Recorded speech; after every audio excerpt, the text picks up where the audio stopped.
hello everyone आशा करो आपनालोके भाले आछे स्पेशली मैं भिडिओ बनाई आछो अসমबासीर कारणे असমৰ प्रतिजन व्यक्ति मोर बारे मैं सकलोर बारे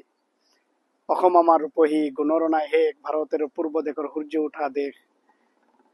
विशेषকৈ मैं जेहेतु अসমত विभिन्न स्थानत मैं पढ़ा शुना करिছো और मोर गाँव दीपेन बरुৱাৰ गान এটা আছে যে এইখনি গাঁও নিচেই আপোন ইয়াতে দেখো নতুন সপোন সঁচা কথা গাঁওবাসীক পাহৰিব নোৱাৰি মই যেহেতু গাঁৱত ডাঙৰ দীঘল হৈছো সেইকাৰণে মই এই খুশিৰ আনন্দৰ সময়ত মই এই ভিডিঅ'ৰ জৰিয়তে মই যত যত থাকিছো মোৰ গাঁওবাসীক সকলোকে মই ধন্যবাদ দিব বিচাৰিম বিশেষকৈ মই বৰ্তমান Manikpur circle Bongaigaon district Manikpur circle আবাদী গাঁও সৰু এটা গাঁও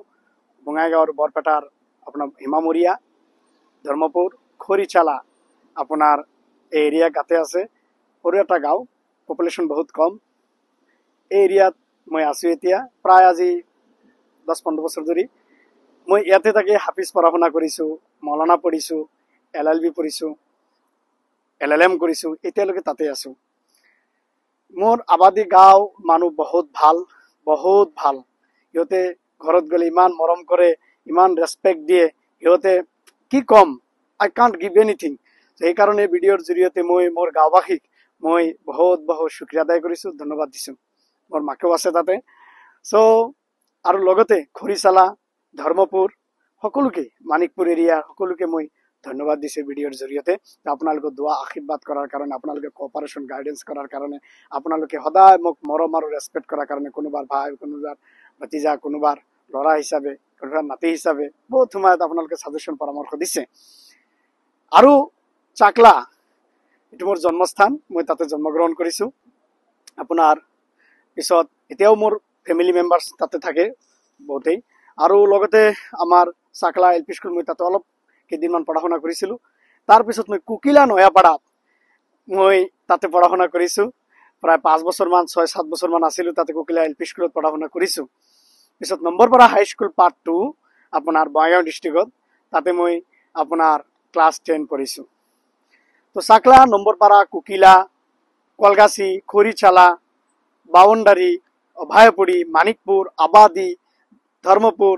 সৰ্ব গোটেইখিনি মোৰেই হয় সেইকাৰণে মই প্ৰথমত কৈছো মই সকলোৰ বাবে সকলো মোৰ বাবে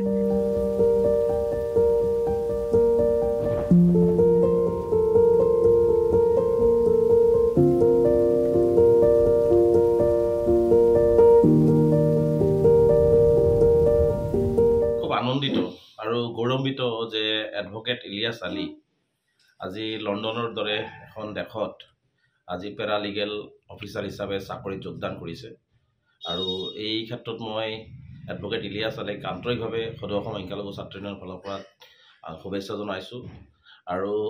ইলিয়াছ আলীয়ে আচলতে আমাৰ কাৰণে সকলৰ কাৰণে আচলতে আদৰ্শ হৈ উঠক আৰু মই ভাবো যে অসমৰ সকলো বিশেষকৈ সংখ্যালঘু সম্প্ৰদায়ৰ মানুহৰ মাজত শিক্ষাৰ ক্ষেত্ৰত অতি পিছপৰা আৰু এই পিছপৰা জাতিটোৱে পিছপৰা সংখ্যালঘু ছাত্ৰ ছাত্ৰীখিনিয়ে ইলিয়াছ আনচাৰীৰ দৰে আদৰ্শ হৈ যাতে প্ৰতিজন ছাত্ৰই ভালকৈ শিক্ষা গ্ৰহণ কৰি যাতে লণ্ডনলৈকে আদি কৰি কানাডা ৰাছিয়া জাপান সকলোতে যায় তেওঁলোকে নিজৰ লগতে অঞ্চল বা দেশখনৰ নাম উজ্বলাব পাৰে আৰু মই যিমান দূৰ আহি ইলিয়াছ আলীৰ ঘৰত তেওঁৰ মাতৃৰ লগত মই কথা পাতিছোঁ যে এজন মাতৃয়ে যি ধৰণে কষ্ট কৰি জীৱনত সকলোখিনি মুদৰ ঘাম মাটিত পেলাই আৰু যি ধৰণে ইলিয়াছ আনচাৰীক পঢ়াইছে সঁচাকে এজন মাতৃৰ কাৰণে ইমান কষ্টকৰ কথা আচলতে আমি নিজে যিখিনি শুনিছো এইখিনি সহ্যকৰ নহয় যে এজন মাতৃয়ে ইমানখিনি কৰিব পাৰে আচলতে মাতৃয়ে আচলতে যে সকলোখিনি কৰিব পাৰে পুনৰবাৰ কিন্তু ইলিয়াছ আনচাৰীৰ মাতৃয়ে প্ৰমাণ কৰিলে